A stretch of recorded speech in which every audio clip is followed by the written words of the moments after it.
La LF Piorpi se reformó. ¿Tu empresa está lista? Conoce los nuevos criterios, las preguntas más frecuentes y cómo adaptarte a la reforma.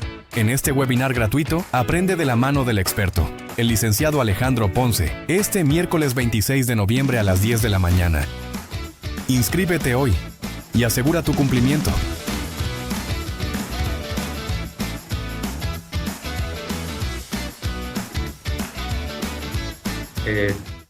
Pues le cedo la palabra, no sé si quieres con algún apunte inicial, Alejandro. Claro que sí, muchas gracias, Juan Carlos. Muy buenos días a todos. Pues efectivamente el día de hoy vamos a hablar de este tema de los criterios actualizados de la Unidad de Inteligencia Financiera derivados de la reforma de la Ley de Prevención de Lavado de Dinero. Como sabemos, este año, en julio del 2025, hubo una reforma a la Ley Federal para la Prevención e Identificación de Operaciones con Recursos de Procedencia Ilícita. Esta reforma, bueno, ya se venía gestando desde finales del año pasado. A finales de octubre del 2024 se presentó la iniciativa para reformar esta ley. Se presentó ante el Senado y, bueno, pues se dio el proceso legislativo que corresponde. La Cámara de Senadores finalmente aprobó su dictamen en junio. Se lo turnó a los diputados. Los diputados, en una sesión muy rápida, aprobaron el dictamen de los senadores. Y finalmente, bueno, pues se turnó al Ejecutivo para su publicación en el Diario Oficial de la Federación. Esta publicación se dio el 16 de julio del 2025 en la edición vespertina del Diario Oficial. Y en los artículos transitorios se señaló que entraría en vigor al día siguiente de su publicación, por lo que a partir del 17 de julio de 2025, bueno, ya tenemos vigente la reforma de la Ley de Prevención de Lavado de Dinero. En los artículos transitorios se estableció también que que respecto de las nuevas obligaciones previstas en el artículo 18, en las fracciones de la 7 a la 11, respecto de esas nuevas obligaciones, se tenían que publicar las reglas de carácter general y la Secretaría de Hacienda tendría un plazo de un año para, bueno, no publicar. Aquí quiero hacer esa aclaración y quiero ser muy puntual en eso. Las reglas de carácter general no se van a emitir. Las reglas de carácter general ya están emitidas desde el 30 de agosto del 2013. Han tenido algunas modificaciones en el 2024, en el 2020, pero lo que dicen los artículos transitorios de esta reforma reciente de la Ley de Prevención del Lavado de Dinero es que para efectos de las nuevas obligaciones previstas en los artículos 18, fracciones 7 a 11, la Secretaría de Hacienda tendría que modificar las reglas de carácter general y para ello tendría un plazo de un año a partir de la entrada en vigor de la reforma. La reforma entró en vigor el 17 de julio, como ya dijimos, y entonces la Secretaría de Hacienda tiene hasta el 17 de julio del 2026 para modificar las reglas de carácter general y ajustarlas a las nuevas obligaciones previstas en el artículo 18, fracciones 7 a 11. Muy bien. Entonces, esas son las obligaciones, las únicas obligaciones que están pendientes de que las podamos aplicar, porque estamos sujetos a la modificación de las reglas de carácter general. Y en los artículos transitorios se estableció que una vez modificadas las reglas de carácter general, la Secretaría de Hacienda en esas reglas tendría que establecer el plazo de entrada en vigor de las nuevas obligaciones del artículo 18, fracciones 7 a 11. ¿Cuáles son estas nuevas obligaciones del artículo 18, fracciones 7 a 11? Bueno, son la de contar con un manual de políticas internas, contar con programas de selección de personal y programas de capacitación anual, hacer la evaluación del riesgo de los clientes y del riesgo del propio sujeto obligado y contar con la revisión, contar con mecanismos automatizados y contar con la revisión por parte de un área de auditoría interna o de un auditor externo independiente. Esas 5 obligaciones son las que todavía no entran en vigor porque necesitamos que se modifiquen las reglas de carácter general y en las reglas de carácter general se va a señalar cuándo entrarán en vigor estas nuevas Obligaciones. Bien, estamos viendo ahorita la portada de la presentación, pero denme un segundito porque vamos a ver el portal de prevención de lavado de dinero.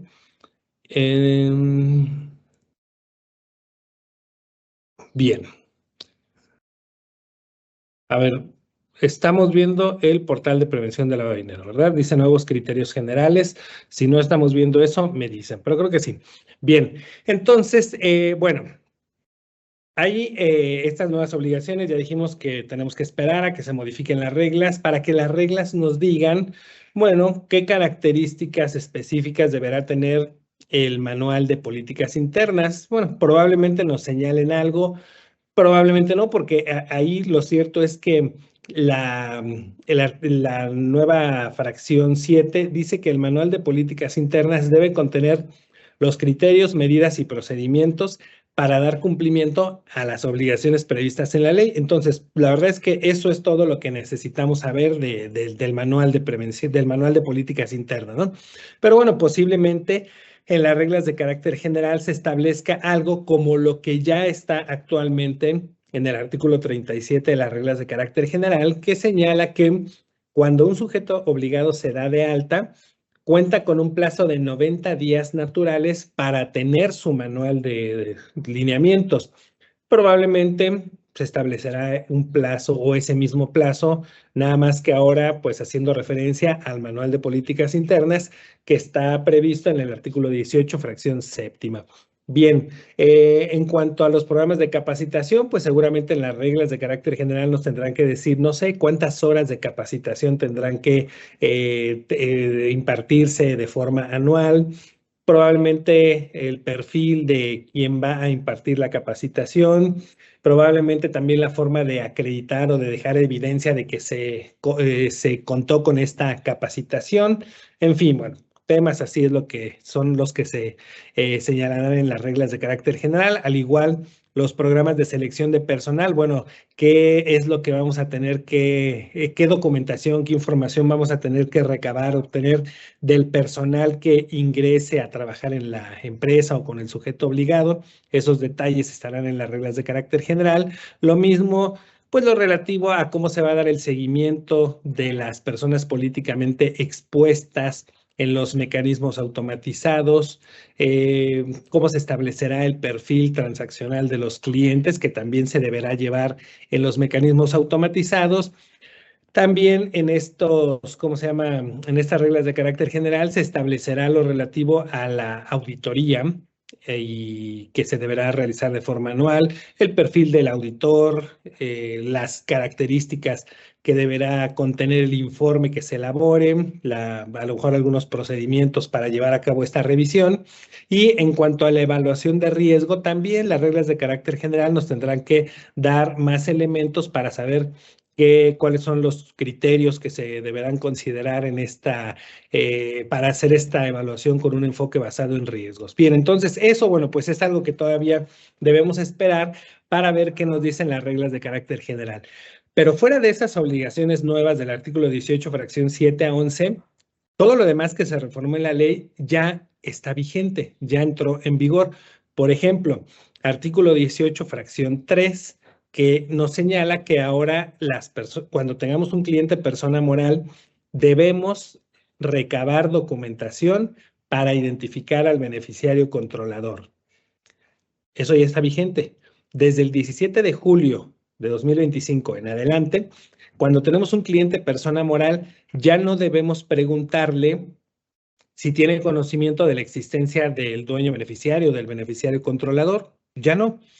Ya está vigente otra obligación y ahora la obligación consiste en que al cliente persona moral le voy a solicitar los documentos para tener identificado al beneficiario controlador de esa persona moral. Entonces, bueno, ese es un ejemplo de una obligación que ya está vigente. Y algo que hay que señalar y destacar aquí también es que el artículo 18, fracción 3 dice que para identificar al beneficiario controlador en los términos que señalen las reglas de carácter general. Bueno, las reglas de carácter general ya dicen cómo debemos identificar al beneficiario controlador de un cliente. Nos dice, lo debes identificar igual que si fuera un cliente persona física. Entonces, cuando tenemos un cliente persona moral y le vamos a pedir documentos para identificar a su beneficiario controlador, ¿cuáles le vamos a pedir? Identificación, comprobante de domicilio, constancia de situación fiscal y cédula de la CURP, que son los mismos documentos que le solicitamos a un cliente persona física. Eso ya nos lo dicen las reglas de carácter general, porque por lo que en ese caso no necesitamos esperar a que se modifiquen las reglas de carácter general, ¿no? Bien, entonces, y así, varias disposiciones que se reformaron en la ley hacen remisión a las reglas de carácter general, pero a las que ya están, no a reglas que se van a emitir en un futuro, porque las que se van a emitir en un futuro o las que se van a adicionar solamente tendrán que ver con las nuevas obligaciones. Claro, se podrán modificar las reglas de carácter general relacionadas con obligaciones que ya están vigentes, pero no es una obligación o no es necesario que esperemos a que se modifiquen las reglas de carácter general, porque la ley no lo establece, ¿no? Bien, bueno, entonces eso por el tema de las reglas de carácter general que están pendientes, de obligaciones que todavía no entran en vigor, otras cuestiones que ya están en vigor, pero vamos a ver los criterios que se emitieron en el portal de prevención de lavado de dinero, derivados de cuestiones que se modificaron en la ley de prevención de lavado de dinero. Recordemos que el portal de prevención de lavado de dinero, en donde principalmente la Unidad de Inteligencia Financiera comparte información, principalmente porque últimamente el SAT ya le está metiendo mano, pero bueno, principalmente aquí es el medio a través del cual la Unidad de Inteligencia Financiera nos da a conocer información a los sujetos obligados. Bueno, aquí hay una sección que se llama criterios, preguntas frecuentes y criterios. Esa sección pues ha estado desde siempre, desde hace más de 10, 11 años, y aquí encontramos respuestas a algunas dudas, algunas preguntas frecuentes que tenemos los sujetos obligados, y la verdad es que estos criterios son muy orientadores porque pues nos llegan a aclarar situaciones de las que luego tenemos alguna duda.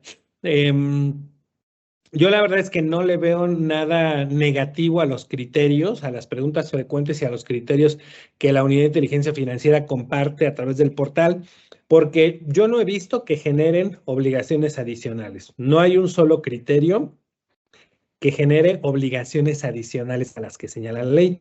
Yo no he visto un solo criterio que señale una actividad vulnerable adicional a las que están establecidas en la ley. Al contrario, yo he visto que los criterios nos aclaran dudas y que en algunos casos, bueno, nos dicen, a ver, esto en estos casos no debes de cumplir o en esos casos debes de cumplir de esta forma. Entonces nos aclaran mucho y algo muy importante también es que aunque son criterios que están aquí y en la página al final dice, voy a entrar a la otra página donde están los criterios que siempre han estado. Aquí dice, las respuestas aquí señaladas tienen carácter orientativo e informativo y en ningún caso constituyen un acto de autoridad o una interpretación en términos de lo dispuesto por el artículo 3, fracción 1 del reglamento de la ley. ¿Qué nos dice el artículo 3, fracción primera? Que la Unidad de Inteligencia Financiera tiene facultades de interpretación de la ley. Veamos cómo esto lo pone la Unidad de Inteligencia Financiera, pero nos advierte, a ver, momento, esto es para orientarte, para informar, pero no se considera una interpretación de la UIF. Si nosotros quisiéramos una interpretación de la Unidad de Inteligencia Financiera, tenemos que solicitarla directamente a la UIF, planteando un caso específico, una situación específica y solicitando que nos aclare la interpretación o el criterio de esa autoridad que tiene facultades legales para interpretar.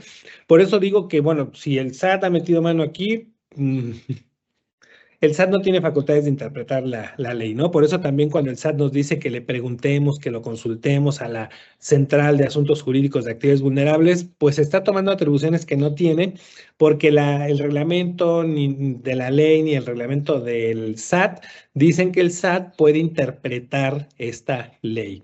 Bien, Pero bueno, entonces aquí nos dice, no tiene carácter orientativo, informativo, no constituyen un acto de autoridad o una interpretación.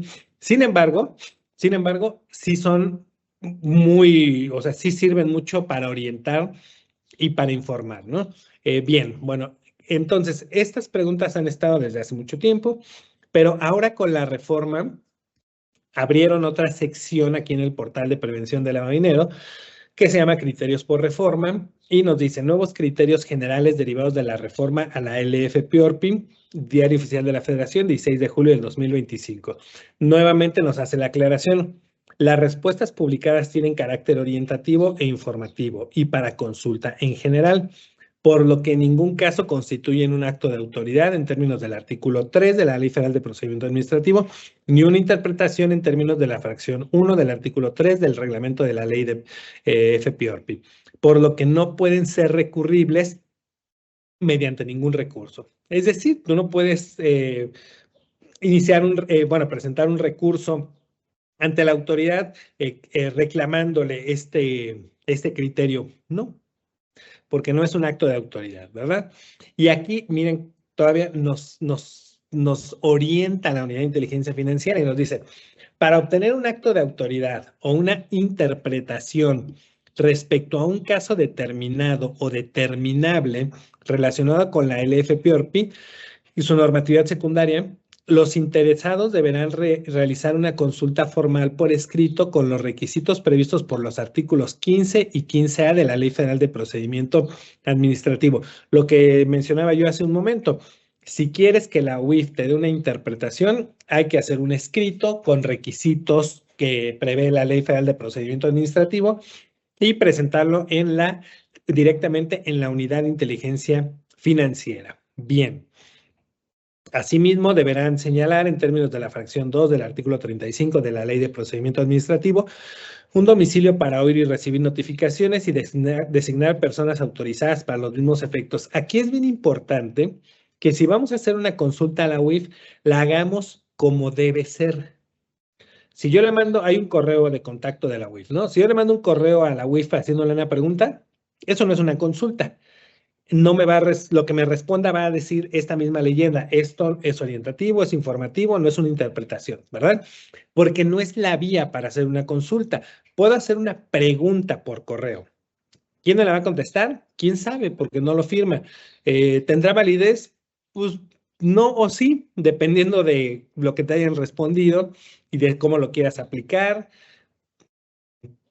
Bien, pero si tú quieres una interpretación de la Unidad de Inteligencia Financiera, tienes que hacerlo como se señala en la ley, cumpliendo estos requisitos, presentando tu consulta, planteando la situación y de esa forma vas a obtener una respuesta dirigida al sujeto obligado que hizo la pregunta, firmada por un funcionario competente y que te va a decir, bueno, en este caso particular que estás planteando, ¿es así o es así? Ahora, la consulta la debemos hacer planteando la situación y planteando nuestro criterio o nuestra interpretación, pidiéndole a la autoridad que la confirme o que emita la suya. Porque si yo le pregunto a la UIF, hago un escrito para meter una consulta y le pregunto, oye UIF, si rento un inmueble, ¿es actividad vulnerable? Pues me va a decir en términos del artículo 17, fracción 15, el otorgamiento, el uso, ¿cómo se llama? La constitución de derechos personales de uso o goce de bienes inmuebles es actividad vulnerable, ¿no? Sí, me dio la respuesta, pero a lo mejor yo ya había leído el artículo y tenía una duda que no supe expresar. Entonces, si yo le pregunto algo así muy vago, muy ambiguo, sin plantear una situación específica, sin dar mucho detalle, la autoridad me va a contestar, el artículo tal dice esto, y pues a lo mejor yo me quedo igual, pero porque no planteé bien mi consulta. Debo señalar la situación específica, dar mi interpretación y preguntarle a la Unidad de Inteligencia Financiera. Pero bueno, eso ya es otro tema, ¿no? Ahorita vamos a ver qué criterios entonces ha emitido, algunos de los criterios que ha emitido la Unidad de Inteligencia Financiera relacionados con esta reforma. Por ejemplo, aquí vamos a empezar viendo las primeras preguntas. Una pregunta que responde la UIF dice, derivado de la reforma a la ley Se debe continuar aplicando tanto el reglamento de la LFPORPI, así como las reglas de carácter general, o se debe esperar a la emisión o reformas de dichos ordenamientos. Y la respuesta o el criterio de la UIF dice, conforme al transitorio primero del decreto por el que se reforman y adicionan diversas disposiciones de la ley, publicado en el Diario Oficial el 16 de julio, dicho decreto entró en vigor al día siguiente de su publicación, es decir, el 17 de julio de 2025, salvo las obligaciones establecidas en el artículo 18, fracciones 7 a 11, según se establece en el artículo transitorio tercero del mismo decreto. Por lo tanto, se deberán seguir observando el reglamento de la ley y las reglas de carácter general a que se refiere la ley, vigentes a la fecha en que fue publicado el decreto, hasta en tanto sean actualizadas. Por eso decíamos que, bueno, si en la ley me dice algo que yo debo aplicar en términos de las reglas de carácter general, bueno, pues tengo que ir a ver las reglas de carácter general. Si las reglas de carácter general ya lo prevén, ya lo contemplan, eso es a lo que debo atender. Si las reglas de carácter general todavía no lo contemplan. Por ejemplo, el artículo 20 de la ley, que dice que el encargado de cumplimiento debe recibir capacitación de forma anual. Bueno, la capacitación está en una de las nuevas obligaciones del artículo 18, pero el artículo 20 específicamente que hace mención de eso, si yo voy a las reglas de carácter general, no voy a encontrar nada que me diga cómo va a ser la capacitación para el encargado de cumplimiento. Entonces, bueno, pues si no hay reglas, no aplico nada, ¿no?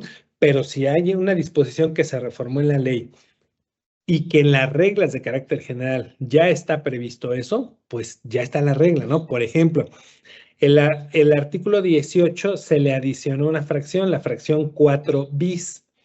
Esa fracción 4 bis, que no es de las que están aquí señaladas, y que es una fracción nueva, dice que quienes realizan actividades vulnerables estarán obligados a darse de alta en el portal de prevención del lavado de dinero o en el padrón de personas que realizan actividades vulnerables, realizar su baja cuando ya no realizan actividades vulnerables y actualizar la información, y nos remite a reglas de carácter general. Pero la regla, y por ejemplo, esas reglas ya existen. Si yo voy a las reglas de carácter general, voy a encontrar que las reglas de carácter general me dicen que hay un anexo para darse de alta si somos persona física o si somos persona moral. Nos dice que hay un plazo para que actualicemos la información que se modifica de la que dimos de alta en el portal, que si ya no realizamos actividades vulnerables debemos darnos de baja. Entonces, las reglas relacionadas con esa obligación ya existen. No tengo que esperar a que se modifiquen las reglas de carácter general, y exactamente eso es lo que nos dice este criterio. Yo he escuchado a muchas personas hablar de la reforma de la ley antilavado y en muchos casos, yo creo que el 90% de lo que he escuchado, dicen, bueno, es que ahorita hay que esperar a las reglas porque pues no hay reglas o se tienen que modificar las reglas. Ahorita no podemos hacer nada hasta que se modifiquen las reglas. Yo no sé de dónde sacan eso si las reglas están publicadas desde el 30 de agosto del 2013, ¿no? Pero bueno, ya tenemos aquí este primer criterio que nos da mucha claridad sobre qué debemos aplicar, el reglamento y las reglas que están vigentes actualmente. El que sigue es una pregunta, una duda muy importante, que incluso creo que esto lo comentábamos en el webinar anterior. Nos dice la pregunta, ¿cuándo deben realizar su trámite de alta y registro como actividad vulnerable quienes actúen por medio de fideicomisos o cualquier otra figura jurídica en términos del artículo 17 de la LFPORPI? Y esta pregunta surge porque el artículo 17 de la ley señala actos u operaciones que se consideran actividad vulnerable. Esas actividades vulnerables las puede realizar cualquier persona, salvo, por ejemplo, entidades financieras, ¿no? O sea, una entidad financiera que otorga préstamos, bueno, no está regulada en esta ley, está regulada por otra ley. Pero cualquier persona física, persona moral que no sea una entidad financiera, que realice una actividad vulnerable es sujeto obligado, debe cumplir con las obligaciones de la ley, reglas, reglamento. Bueno, pero este año, en esta reforma, se aclaró una duda que existía porque, bueno, decíamos que la ley regula actos u operaciones, no sujetos obligados. Es decir, no dice las personas físicas o morales que otorguen préstamos, no. Dice el otorgamiento de préstamos es actividad vulnerable. La actividad de construcción y venta de inmuebles es actividad vulnerable. El arrendamiento es actividad vulnerable, ¿verdad? Entonces, hay casos en los que los fideicomisos o a través de un fideicomiso se realizan esas actividades vulnerables, desarrollo inmobiliario, venta de inmuebles, arrendamiento, etcétera. Bueno, había como una especie de laguna, porque si bien un fideicomiso o a través de un fideicomiso se podía o se realizaban estas actividades vulnerables, para darse de alta en el portal de prevención de lavado de dinero, las reglas de carácter general contemplaban solamente dos formatos. Uno para que se diera de alta la persona física y otro para que se diera de alta la persona moral.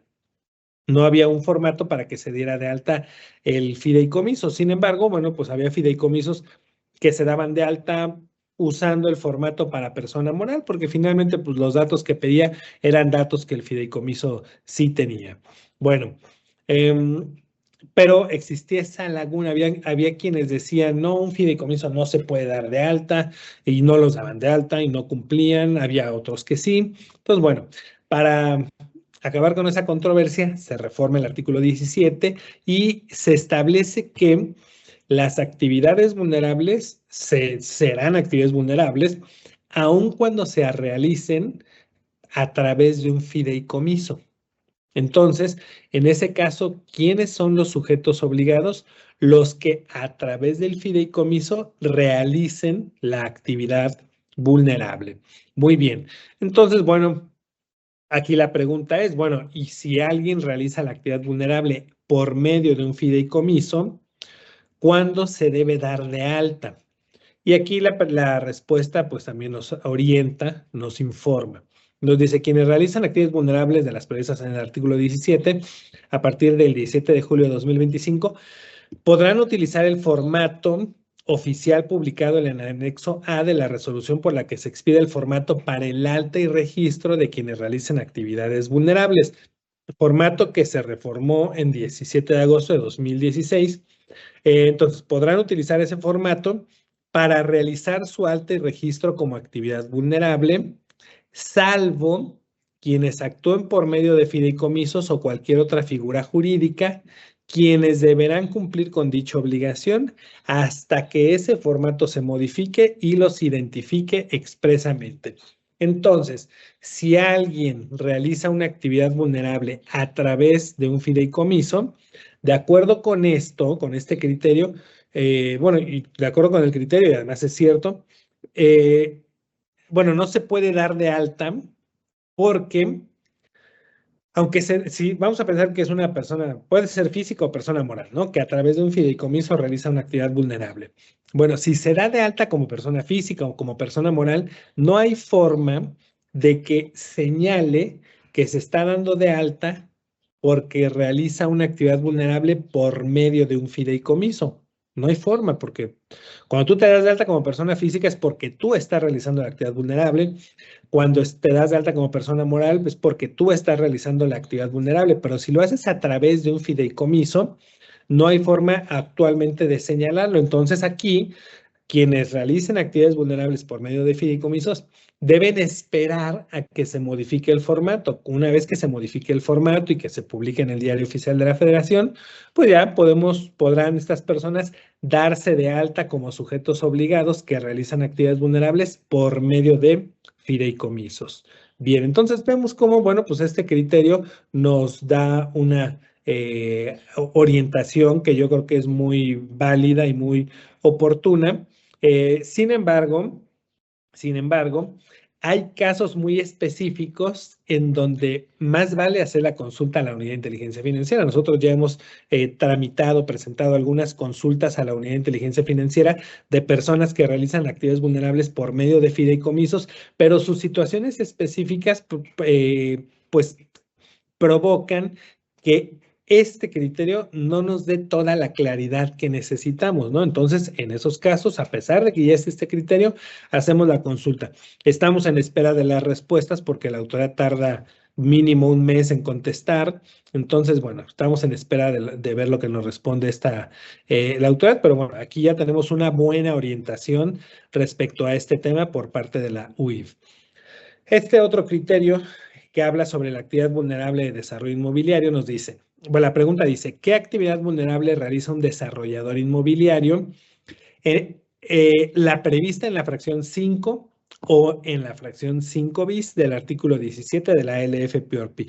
Bueno, recordemos que el artículo 17, fracción quinta, hablaba de la actividad vulnerable de servicios de construcción y venta de inmuebles, desarrollo de bienes inmuebles e intermediación en la compraventa de inmuebles.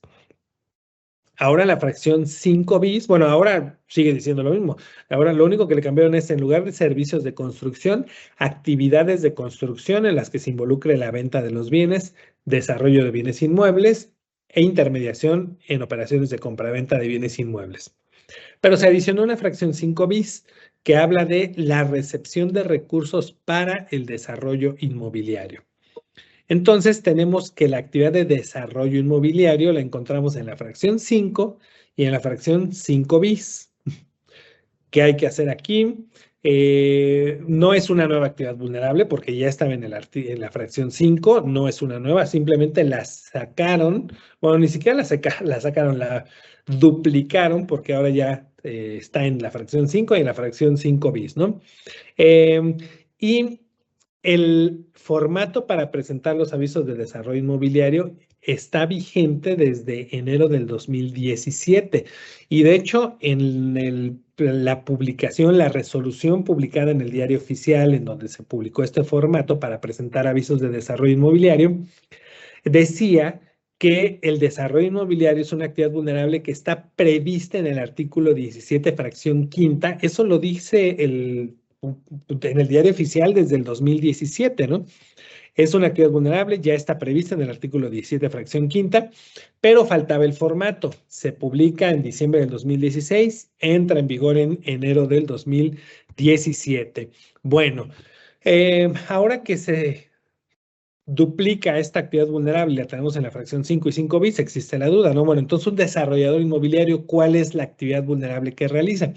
Y la respuesta que nos da la UIF nos da orientación, nos dice, la fracción 5 del artículo 17 establece que se entenderá como actividad vulnerable la realización habitual o profesional de actividades de construcción o desarrollo de bienes inmuebles, así como la intermediación y la transmisión de la propiedad, en los que se involucran operaciones de compra o venta de los propios bienes. Por su parte, la fracción 5 bis del mismo artículo señala que se entenderá como actividad vulnerable la recepción de recursos que se destinen para llevar a cabo un desarrollo inmobiliario cuya finalidad sea su venta o renta. Por lo tanto, un desarrollador inmobiliario podrá realizar la actividad vulnerable prevista en la fracción 5 cuando venda el inmueble y también podrá estar en el supuesto de la fracción 5 bis cuando construya el inmueble y reciba recursos para ese desarrollo inmobiliario. Entonces, pero esto siempre ha sido así. Antes de que existiera la fracción 5 bis y que solamente teníamos la fracción 5, aún así había dos actividades vulnerables dentro de la fracción 5, transmisión de inmuebles y desarrollo inmobiliario. Entonces, alguien que se dedica o se dedicaba desde 2017 a desarrollar desarrollos de bienes inmuebles, a construir edificios de departamentos, conjuntos de casas, conjuntos de locales comerciales, realizaba la actividad vulnerable de desarrollo inmobiliario, se debía dar de alta en esa actividad vulnerable de desarrollo inmobiliario, presentar avisos de desarrollo inmobiliario y cuando hiciera la venta de los inmuebles, tenía que presentar los avisos de transmisión de inmuebles, ¿sí? Podía ser que alguien solamente realizara la actividad de transmisión de inmuebles si no construía conjuntos de unidades. Si construía alguien, por ejemplo, un arquitecto, no sé, que construyera una casa y la vende. Y después empieza la construcción de otra casa y cuando la vende empieza la construcción, es decir, va construyendo una por una Bueno, pues ahí no hay desarrollo inmobiliario porque no entra en la definición de desarrollo inmobiliario, pero sí hay una transmisión de inmuebles, una construcción y venta de inmuebles. Entonces, en ese caso solamente tendría una de las actividades vulnerables. Pero bueno, ya explicamos en qué caso se tendrían las dos actividades vulnerables. Entonces, vemos cómo este criterio, pues nos dice algo que ya sabíamos, pero que probablemente pues había quienes no lo tenían muy claro. Entonces aquí nos hace la aclaración este criterio, nos da esa orientación. No veo aquí que haya algo que nos afecte, que nos genere nuevas obligaciones, no, es una orientación muy buena que nos da la autoridad. Otro criterio también de la actividad vulnerable de la fracción 5 bis de desarrollo inmobiliario nos dice con qué formato deben presentar sus avisos quienes realicen actos o operaciones en términos del artículo 17 fracción 5 bis. ¿Qué formato deben usar los que reciban recursos para destinarlos a un desarrollo inmobiliario? Y aquí esta respuesta también es muy buena porque confirma lo que estábamos comentando hace un momento. Quienes realicen la actividad vulnerable prevista en la fracción 5 bis presentarán sus avisos conforme al anexo 5B de la resolución que modifica, la que expide los formatos oficiales, publicada en el Diario Oficial de 16 de diciembre de 2016.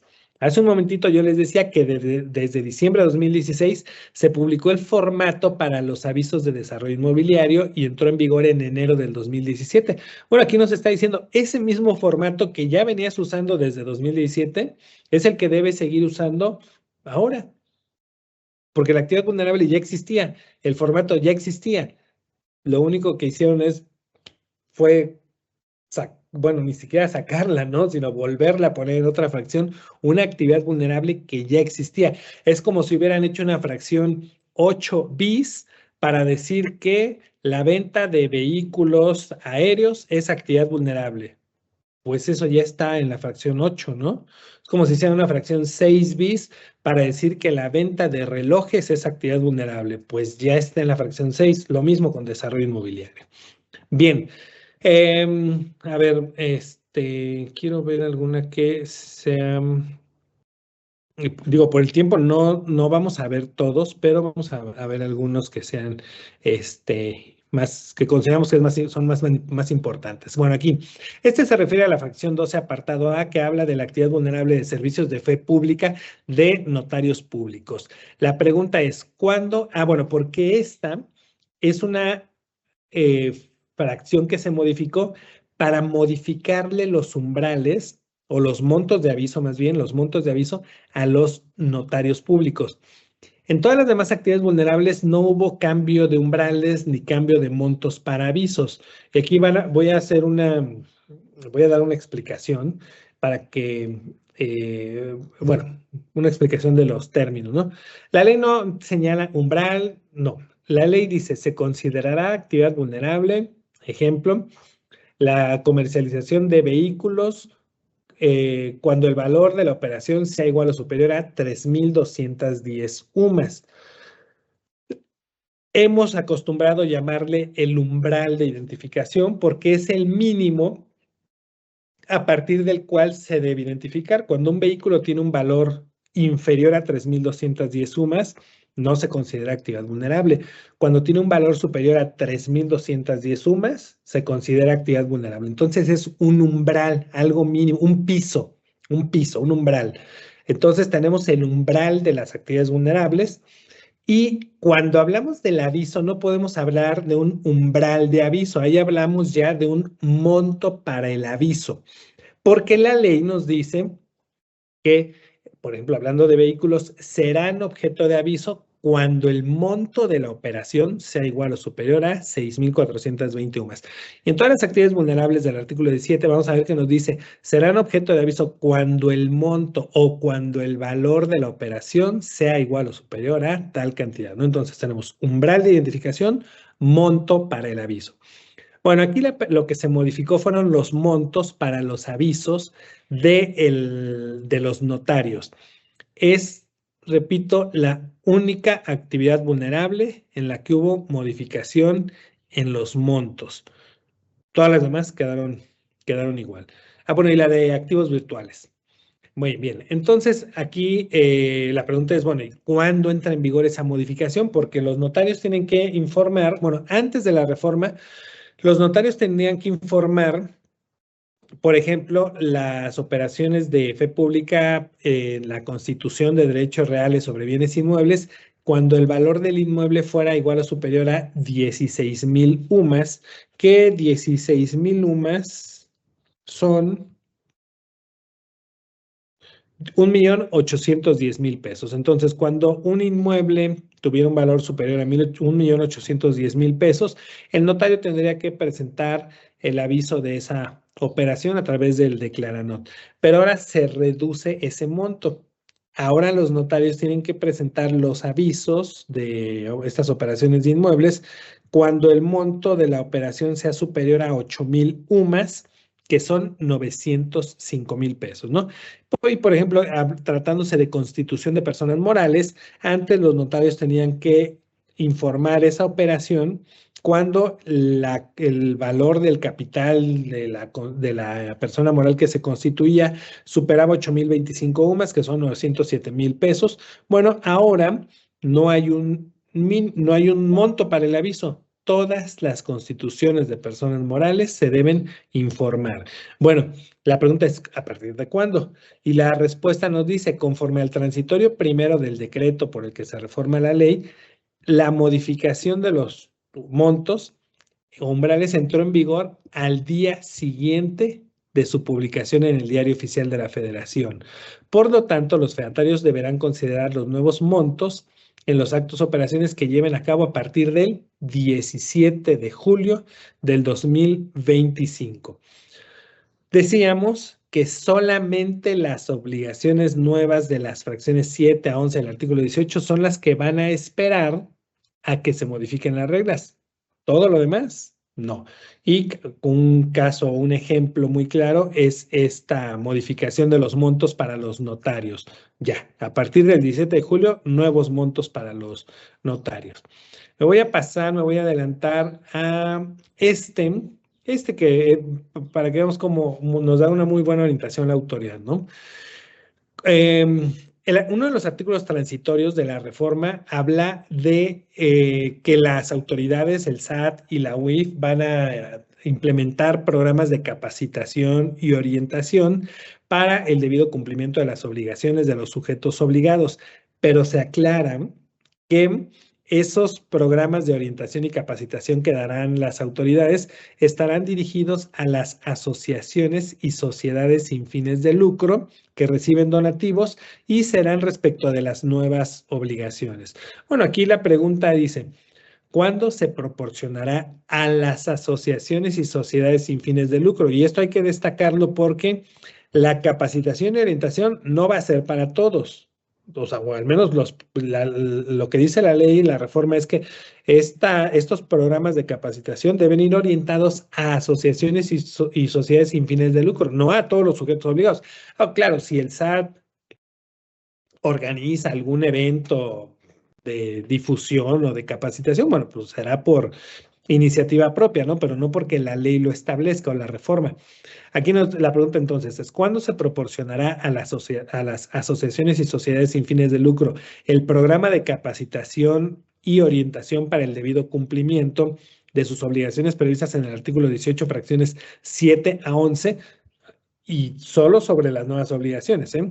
Bueno, la respuesta dice, durante los primeros 6 meses, contados a partir de la entrada en vigor del acuerdo por el que se modifiquen las reglas, para lo cual esta unidad de inteligencia financiera comunicará a las asociaciones y sociedades sin fines de lucro que realicen la actividad en términos del artículo 17, fracción 13, sobre el programa de capacitación que les permita cumplir debidamente con sus obligaciones a través del sistema del portal de prevención de lavado de dinero. Entonces, una vez que se modifiquen las reglas de carácter general, que se publiquen y que entren en vigor, en un plazo de 6 meses, la Unidad de Inteligencia Financiera va a dar a conocer a las asociaciones y sociedades sin fines de lucro el programa de capacitación y lo va a dar a conocer a través del portal de prevención de lavado de dinero, por lo que las asociaciones y sociedades sin fines de lucro que realicen actividades vulnerables, pues deberán estar atentas a lo que se publique en el diario oficial para poder tomar este programa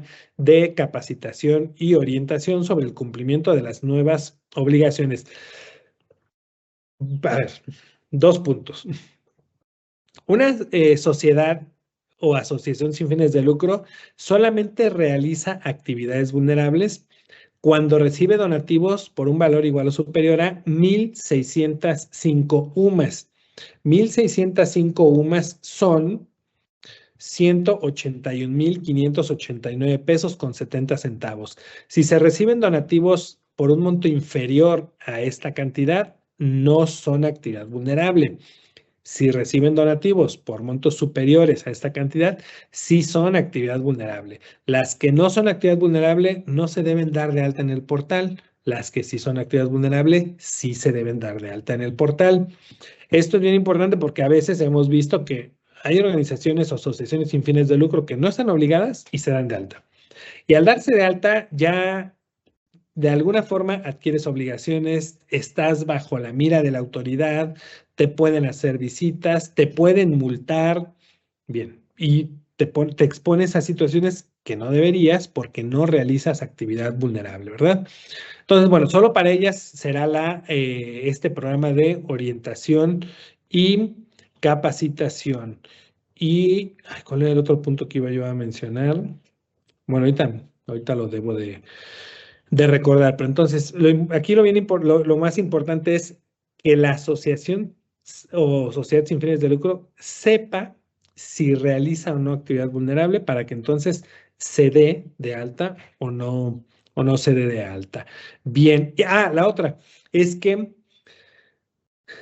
una sociedad o una asociación sin fines de lucro que recibe donativos ya debe estar de alta y ya debe estar cumpliendo con sus obligaciones, identificar a sus clientes, solicitar información a sus clientes, que en este caso serían los donantes, solicitarles información sobre el beneficiario controlador, resguardar y conservar la información y documentación, soporte, etcétera. Todas las obligaciones que ya teníamos desde antes las deben estar cumpliendo. Aquí, la capacitación va a ser para las nuevas obligaciones.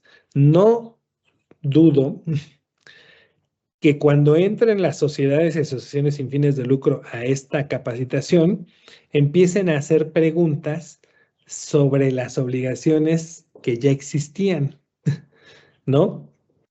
Ahí ojalá la UIF, a pesar de que esto va a ir dirigido solamente a las nuevas obligaciones, bueno, atienda las dudas, pero vamos a ver ahí cómo pues las asociaciones y sociedades sin fines de lucro no han tenido la capacitación debida en estos años y por eso es que van a estar haciendo preguntas de obligaciones que no son nuevas, ¿no? Esto, bueno, ¿qué nos debe hacer pensar? Que las obligaciones que ya existen, de la fracción 1 a la fracción 6 del artículo 18, pues esas ya las debemos de tener más que dominadas, ¿no? Tenemos 12 años con esta ley. Ya no es para que tengamos dudas de cómo debo identificar a un cliente o para que no estemos identificando bien a un cliente. Yo creo que ya pasó tiempo suficiente para que ya lo estemos haciendo de la manera correcta. Bien, a ver, voy a ver un último porque por el tiempo, bueno, decíamos que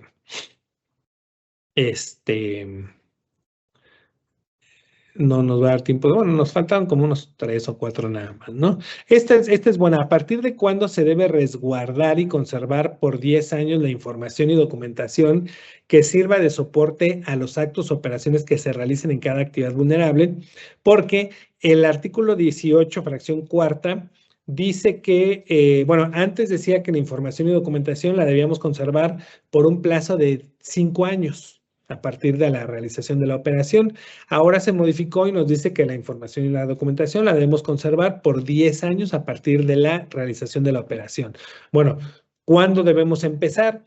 Porque si esto entró en vigor el 17 de julio del 2025, ¿qué debíamos hacer? Que la documentación que tuviéramos hasta ese momento la íbamos a conservar 10 años. Por ejemplo, si esto entró en vigor en julio del 2025, yo debía conservar en ese momento los expedientes de las operaciones de agosto del 2020. Entonces, esos expedientes los debo conservar hasta agosto del 2030, porque ahora son 10 años, o solamente o esos los debo seguir conservando solamente 5 años, es decir, hasta agosto del 25, pero la información de agosto del 25 la debo conservar ahora sí 10 años, hasta agosto del 2035. Bueno, pues aquí nos da una muy buena orientación la UIF y nos dice, el artículo transitorio primero señala que la reforma entrará en vigor al día siguiente de su publicación. Por lo tanto, el plazo de 10 años, previsto en el artículo 18, fracción cuarta, se deberá considerar en los actos operaciones realizados a partir del 17 de julio. Entonces, las operaciones que realizamos el 17 de julio de 2025, ya con una nueva obligación de conservar 10 años, son las que vamos a conservar hasta julio del 2035. Pero las operaciones que tuve hasta el 16 de julio del 2025, esa documentación la voy a conservar hasta julio del 2030. Entonces, creo que es una muy buena aclaración que, bueno, pues ya nos da claridad sobre cómo debemos aplicar esta modificación.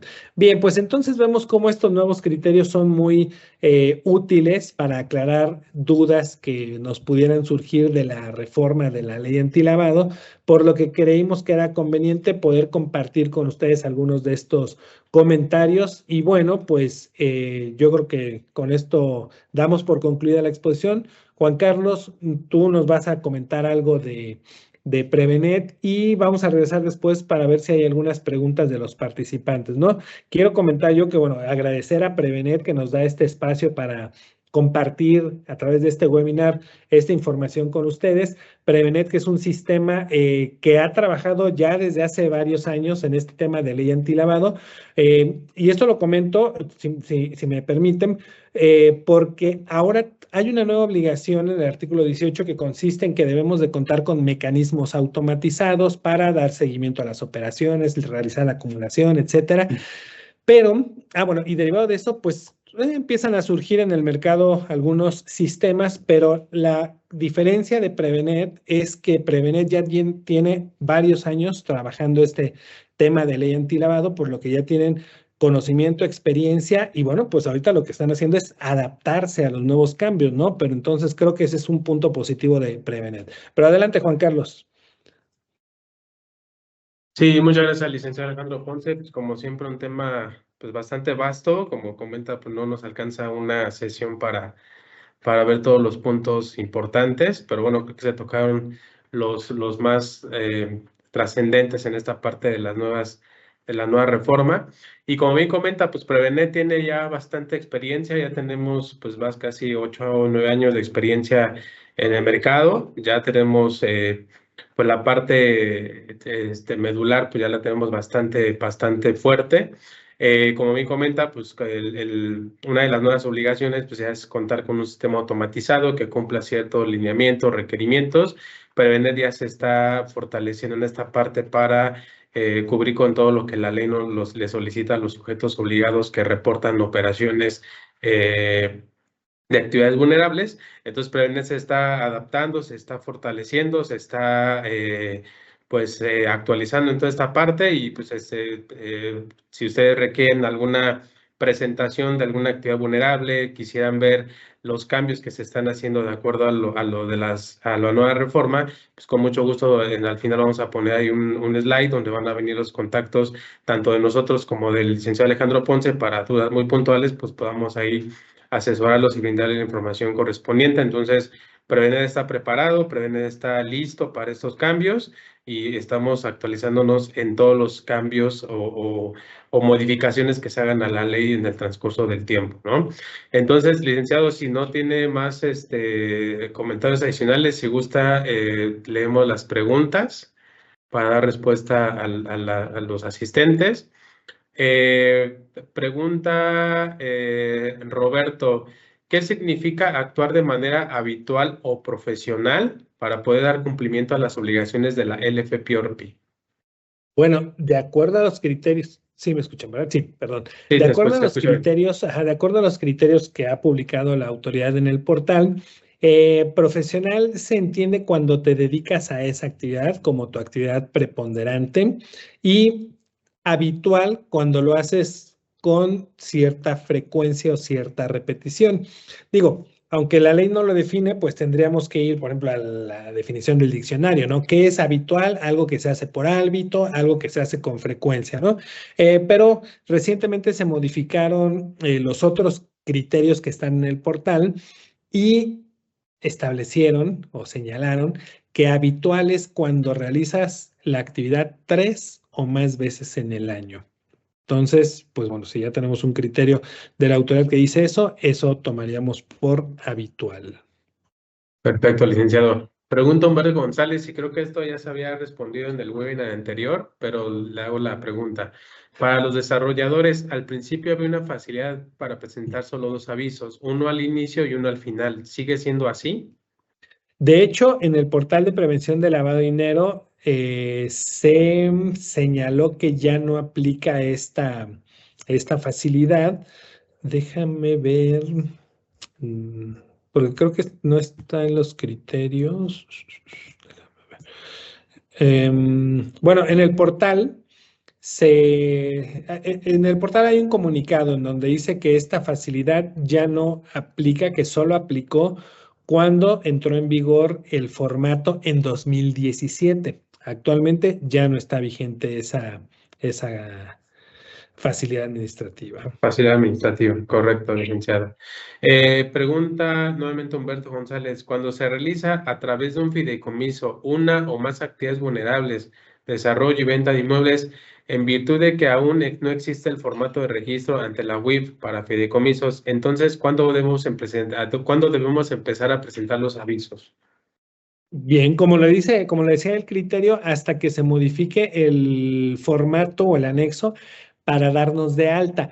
Pero lo que decía yo hace un momento, ¿no? Si consideras que tu situación particular lo amerita, más vale hacer una consulta directa a la unidad de inteligencia financiera, ¿no? O sea, la regla general es que hasta que se modifique el anexo para darse de alta, alguien que realiza actividades vulnerables a través de fideicomiso se podrá dar de alta, ¿no?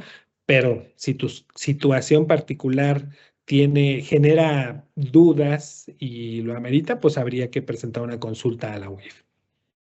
Perfecto, licenciado. Pregunta Mario. Entonces, si soy una persona moral y una persona física como fideicomitente y haré una torre de departamentos por medio de un fideicomiso de administración, pero yo recibo, la persona moral, el dinero y daré instrucción de liberación cuando me salde, ¿tengo que esperar que modifiquen el formato para que como persona moral actuara por medio de un fideicomiso o ya me puedo dar de alta porque ya recibo el recurso como fideicomitente? Ese sería un caso que amerita consulta. Yo que te diría que ya desde ahorita estás obligado a cumplir, ¿no? Pero yo creo que sería muy importante hacer la consulta directa a la UIF. Perfecto. Pregunta Peña. Los préstamos que se realizan a empleados que forman un fondo de ahorro, aporta el patrón y el trabajador es previsión social, ¿son considerados como actividad vulnerable? Hay un criterio de los antiguos en el portal que dice que cuando estas operaciones se realicen entre empresas de un grupo empresarial, sí son actividad vulnerable, pero no son objeto de aviso.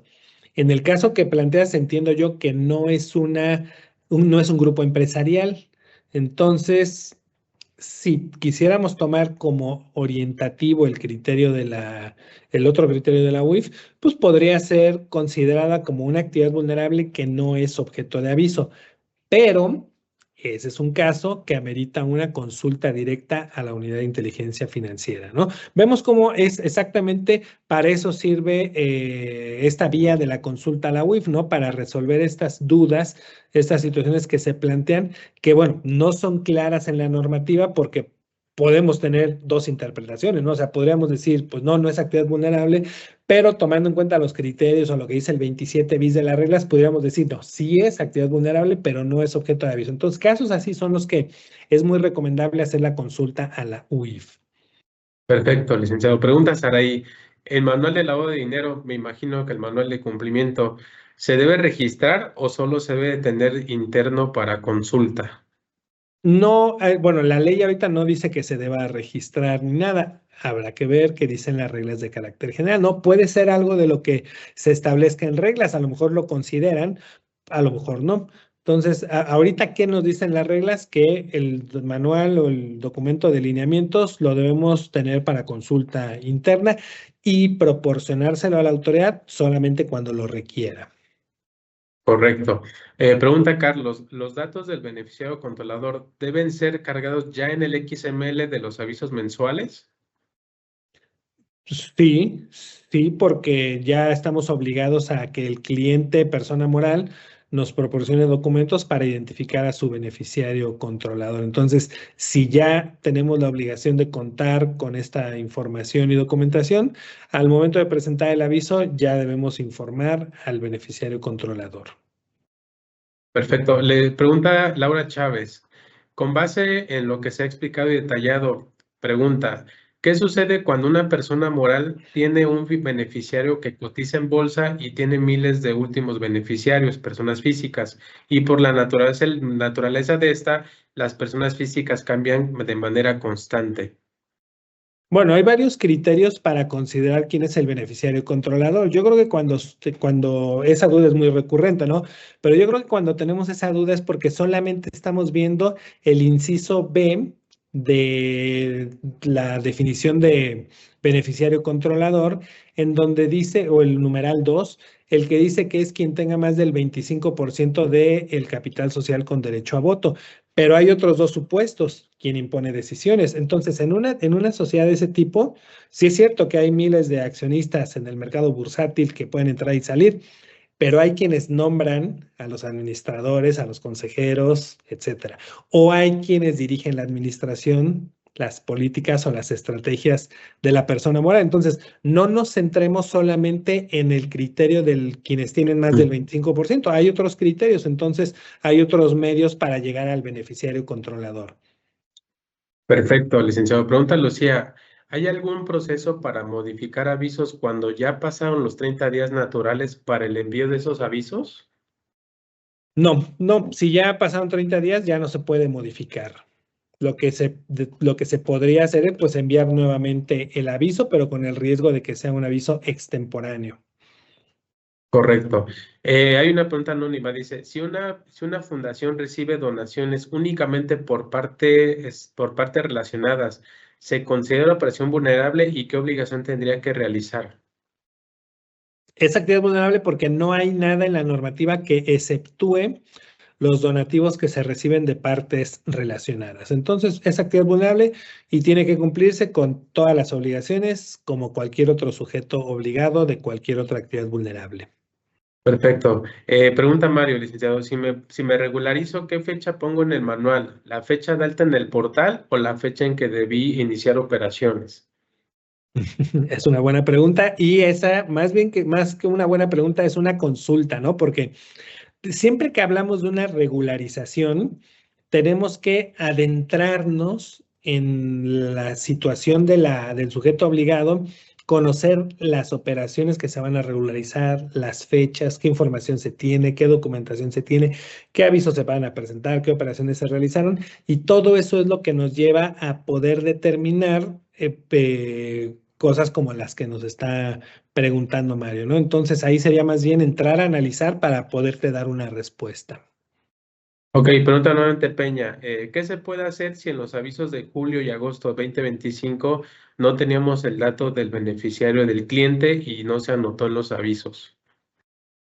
Pues ahí tenemos un riesgo. Tenemos un riesgo porque no dimos cumplimiento a una obligación. Ujú. Perfecto. Y pregunta Bartolomé Santos, ¿tiene algún comentario sobre el registro de los beneficiarios ante la Secretaría de Economía? Claro que sí. Al día de hoy no se han emitido los lineamientos para subir la información de los beneficiarios controladores al sistema en línea de la Secretaría de Economía, por lo que no podemos dar cumplimiento todavía a esa obligación. El artículo 33 ter de la LFPORP dice que se subirá la información de los beneficiarios controladores una vez que se emitan los lineamientos. Si no se han emitido, no, no sabemos qué información subir, ¿no? Es cierto que ya se habilitó una parte en el portal en donde dice, hay un renglón que dice información del beneficiario controlador, pero no hay lineamientos que las personas que han subido información han subido lo que se les ha ocurrido, ¿no? Hay unos que han subido la información del beneficiario controlador del Código Fiscal, hay otros que han subido pues un documento ahí en donde dicen mi beneficiario controlador es tal, hay otros que han subido copia de su identificación oficial, o sea, cada quien sube lo que quiere precisamente porque todavía no hay lineamientos. Hay que esperar, hay que estar al pendiente y una vez que se publiquen los lineamientos, pues ya sabremos qué es lo que debemos de subir. Perfecto. Pregunta Luis, ¿la operación de préstamos o financiamiento intercompañía califica como una actividad vulnerable? Bueno, la ley no habla de intercompañía ni de partes relacionadas. La ley habla de grupo empresarial. Hay una definición de grupo empresarial y dice que cuando, bueno, y el 27 bis señala que cuando hay préstamos entre empresas de grupo empresarial, estas son actividad vulnerable, sí son actividad vulnerable, sí hay que dar cumplimiento, hay que darse de alta, hay que integrar expedientes, hay que llevar registros, hay que consultar listas, etcétera, etcétera, etcétera, pero están exentas del envío de avisos. Entonces, lo primero ahí sería determinar si es o no es grupo empresarial, que no es lo mismo que partes relacionadas y que, bueno, el término intercompañías pues tampoco existe en la ley, ¿no? Habría que hacer ese análisis primero. Correcto. Una pregunta más. En el caso de la actividad vulnerable de intermediación en compraventa de inmuebles, al momento de enviar avisos se solicita la información de la persona objeto del aviso y la contraparte. Yo considero que la persona objeto de aviso sería el cliente comprador y la contraparte sería el vendedor, aun cuando el cliente directo de la inmobiliaria es el vendedor, ya que es el que aporta los recursos, es el comprador. ¿Sería correcto enviar de esa forma estos avisos? Cuando tú prestas un servicio de intermediación, el cliente es el que contrató tu servicio. Y este puede ser el comprador o el vendedor del inmueble. Tú te tienes que fijar en quién contrató tu servicio, a quién le vas a cobrar la comisión. Esa persona es tu cliente y la otra sería la contraparte. Perfecto, licenciado. Pues son todas las preguntas que nos hizo los asistentes, los clientes. No sé si pongamos el último slide, licenciado, para que vean nuestros datos de contacto por si en algún momento quisieran pues consultar más detalladamente alguna duda que tengan relacionada pues sobre todo al tema de ley antilavado, algún servicio, alguna asesoría por parte de usted en temas pues ya más de ley. Y también pues en la pantalla está también nuestros datos de contacto de Prevenet. Como les comentaba, nosotros estamos pues haciendo todos los ajustes pertinentes para estar bajo los lineamientos que solicita la autoridad. Si requieren alguna demo, alguna presentación, alguna charla, algo que necesiten nosotros, con mucho gusto ahí están nuestros datos de contacto para que puedan solicitar información o alguna demostración de alguna actividad vulnerable. Y del lado izquierdo de su pantalla, pues están los datos de contacto del licenciado Alejandro Ponce Ribe Chávez para, como les comentaba, si requieren alguna consulta más específica, alguna asesoría, algún manual de cumplimiento, alguna atención de una visita de verificación de la autoridad, cualquier tema relacionado con eso, pues el licenciado tiene bastante experiencia en estos temas, entonces él puede ser una muy buena solución ante este tipo de situaciones.